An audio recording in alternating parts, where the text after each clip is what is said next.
ways you wish you could be? That's me. I look like you want to look. I fuck like you want to fuck. I am smart, capable, and most importantly, I'm free in all the ways that you are not. Oh no, this is crazy. We all have a DF in us.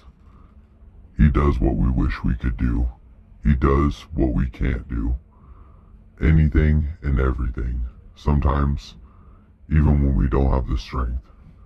It's inside you and it's within you to find that. I hope every person does. We're on this earth for such a very short time.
What did you just say?